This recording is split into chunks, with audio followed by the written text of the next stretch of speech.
Hello everyone, this is Vanwan here. Hope you all are in a happy mood. I certainly am, cause I just got around reading the latest chapter for the Black Clover manga, chapter 264, and this is my first video on this channel for Black Clover. So if you are all interested, do hit like and comment so that I know that I can keep posting stuff related to Black Clover in the future videos. Now, without wasting any time, let us jump straight into the review for chapter 264 of the Black Clover manga, titled The Best Attitude. We'll soon get to know enough for whom the chapter title is for. We start off the chapter in the same conference room we ended the last one in, with all the Magic Knight captains and of course the Magic Emperor Ulysses himself, with Nacht and Asta who busted their way in, and now to give them some intel about Yami and Vengeance and what the future plans of Dark Triad are. We start off this chapter with Nacht telling them how they can invade the Spade Kingdom using his shadow magic and can get a sneak attack on the Dark Triad and take them out one by one. Although we are well aware that sneak attacks are not easily possible, but well, Nacht has been a spy for quite a time and it seems like he's not being caught, so it may be possible. Now Nacht name drops all the Dark Triads and their abilities, the Dante, Xenon and Venica. As soon as Yuno heard the name Xenon, he was very infuriated. Of course, Xenon was the one who attacked the Golden Dawn headquarters and took vengeance. Continuing with his explanation, with his idea of invading the Spade Kingdom headquarters, Nacht says that of course he can take the people to attack the Dark Triad, but his ability is also limited, so he cannot take all of them, and we should take only the ones who are powerful enough to defeat them. So now we have our favorite captain, Jack the Ripper, who says that of course it should be the Magic Knight captains who should be taken first, and he's not wrong. After all, Magic Knight captains are the strongest magic users in the kingdom, Clover Kingdom. But when he completed, Yuno was the one who stepped up and asked Nacht to take him along, and he also mentioned that yes, he was being quite shameless, but he begged them. And then at that time, Jack, he said that they are not gonna take someone who has already once lost to one of the Dark Triad members, Xenon. Here it's about Xenon, and we had Fugelian, who also backs up Jack in this case and says that yes, of course, defeating them is the priority here, but you can also protect the Clover Kingdom, which is also very important. And then we had a little scene with Nacht, who has been a spy in the Spade Kingdom for quite some time, and he knows a lot about there, so he is well aware of the fact of a rebellion going on in the Spade Kingdom when the Dark Triad overthrew the royal family at that time. So he asked Yuno that during that time when there was a rebellion, one of the resistance members fled from the Spade Kingdom, taking a boy along with him, and he says, that you are currently protecting him, right? And asked him what his true identity is. So everyone else is obviously quite shocked that why is a Spade Kingdom member doing in under the protection for Yuno, and Yuno being quite blunt about the fact that yes, he's of course hiding one of the members. He says that I guess I am the Spade Kingdom prince. Everyone is very shocked, including Asta, and he quite calmly tells them that yes, one of the members from the Spade Kingdom is currently under his protection, and he fled the Spade Kingdom to come to the Clover Kingdom when there was a treason against the royals. We had a little thought for Nozel Shilva, who thought to himself that yes, now it completely makes sense that you have this mana capacity. After all, you are a royal, and well, all the Magic Knight captains, the royal Magic Knight captains, have their pride as royals. So well, that was quite interesting in a monologue included. Now the Yuno continues that the one who came from the Spade Kingdom was Walden, and he probably knows about the enemies of the inner part of the castle.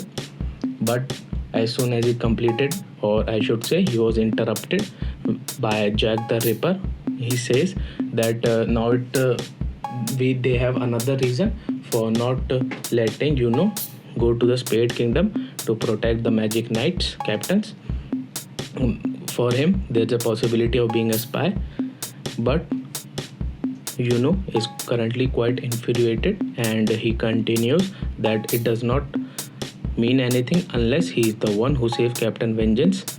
He continues with the fact that after knowing that he's a prince for the Spade Kingdom, all the Magic Knights have quite lost their trust, or they are not very happy with the fact that he's a Spade Kingdom prince. Of course, it makes sense while he is in the Clover Kingdom when he's a Spade Kingdom prince. So he continues that he is not the only one with the distrust of Magic Knight captains, but since the incident with the elves, William Vengeance is also not very much accepted into the Magic Knights anymore. They all have animosity towards him for turning his back towards the Clover Kingdom that one time. But the Golden Dawn Magic Knights are different. They accepted William for whom he was, and obviously believed in him for all that time. He continues that when Zenon invaded the Golden Dawn headquarters, all of the Magic Knights fought against him, but none of them stood a chance. Zenon was all set to kill all the Magic Knights present there, but it was William. And then we had a very cool panel with William, who is having his leg and his arms just pierced with the bone magic from Zenon. All the other Magic Knights are losing consciousness, including and the last thing he witnessed before completely getting unconscious was that Vengeance was not giving up on the Golden Dawn, and he was quite proud of the fact that even though he is well aware that he is not the best example, he is not the ideal for the captain position, but all of the Magic Knight from the Golden Dawn has accepted him despite all his flaws, despite him being betraying the Clover Kingdom once. So there is no way he is gonna just let them die out. He says that Golden Dawn is my pride and my dream. Now continues by saying that Captain Vengeance fought for them and was caught while protecting them. So the other Magic Knight captains may have lost trust in him after the elf incident, but for Golden Dawn squad, he is still the same Captain William. They always trusted him and will continue to do so. He also mentions that Zenon was there to wipe out the Golden Dawn completely, but they are alive, and it is obviously all thanks to Captain Vengeance magic. So it's not over, and he quite proudly announces that Golden Dawn is the strongest Magic Knights from the Clover Kingdom. We can see a close-up to the eyes, so he is all infuriated, and as his anger continued to build up, we have the wind spirit Sirus, who is building up mana around her. We can see in that panel, she is still wounded after the fight from Zenon, and as she is building up mana, we have a little monologue with Jack the Ripper, who is amazed with the mana being gathered around.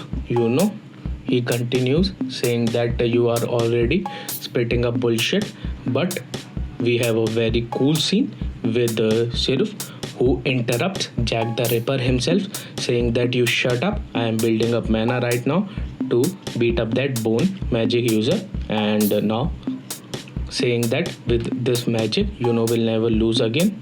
So Nacht appreciates the fact that yes, is ready, he can go to the fight against the Dark Triad, and he likes person like him. Obviously he has that smile which he always wears.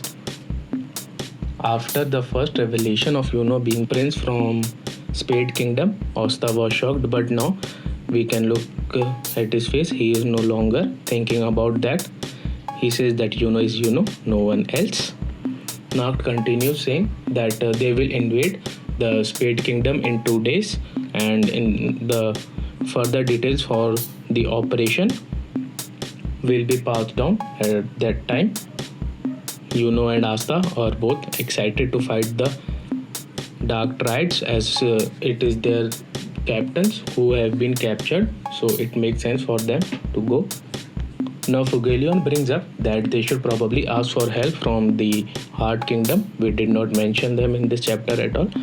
So he asks Charlotte that she should contact the Heart Kingdom, but she mentioned that she has already lost contact with them yesterday, and while they were getting confused that why is that so, Nacht he mentions that all the Dark Triad members were out yesterday, and that's the very reason he could snoop around in the Spade Kingdom yesterday. So he mentioned that there is a high possibility that one of the magic triads went towards the Heart Kingdom, and Zenon was obviously in the Golden Dawn headquarters, and Asta was fighting Dante. So it was Vanica, and we all know for a fact that yes, Vanica did went to the Heart Kingdom and she was fighting them. Asta is obviously shocked because he is well aware of the fact that Noel and Mimosa and the others are still there. So he is obviously worried for them. Now we cut out from the conference room after a long time, I must say. There have been about 2 chapters. We are still in the conference room. So now getting to the subconscious Noel, who is just opening her eyes back after the fight, after her fight with Vanica. As she opens her eyes, there we can see 4 persons standing right next to her and saying that, oh, you have finally woken up. And we have the 4 elves. We still have no clue what they might be doing in the Heart Kingdom. You all may remember that it is the mist of the princess which protects the Heart Kingdom from invaders, but since she was fighting, maybe the mist was lifted up and the elves, maybe they just went to check out what is happening around there. They might be worried. And if you remember the last time when Elf Lich was getting vanished, he was revived, and as he was vanishing he did mention that he had a life of regrets, but after being revived he said that I will do everything to make up for those mistakes he did committed in the past. So maybe now we can have the elves helping the Clover Kingdom in fighting the Dark Triads. And you all may remember one of the eye of Pathuli is still dark because of the demon, and all the other elves can also use some kind of powers which is demonic, so they will be very helpful in fighting the Spade Kingdom. Now this was a very info build chapter. We had lot of information moving around. Obviously the fact that Yuno is a Spade Kingdom prince is out now, and he is set to fight Zenon. And there's quite the unpopular opinion around the community that Zenon might actually be the real leader from the Dark Triad. His magic is very powerful and he was quite easily able to wipe out the Golden Dawn. And if you notice, the marks on the face for Zenon while he was fighting Vengeance were much more than first shown. So maybe he has released more of his demonic powers and he is secretly stronger than Dante himself. After all, he swept away Dante and Yami both after their fight, and it was quite easily done by him. So let's see what Zenon is capable of, and he is obviously fighting Yuno in this arc. So it'd be very interesting fight to see between them. Now as for the elves, I might make a completely different video talking about how they might be helpful in the fight with the Clover Kingdom. So if you are interested, do comment down below, and if you enjoyed this one, do hit like and comment, and to be updated on future videos, do hit subscribe and ring that notification bell. And you can follow me on Instagram, Twitter, Discord, as well as on Patreon. The links are down in the description and the about section for the channel. Have a good day or night everybody, for whichever time zone you are in. Signing out.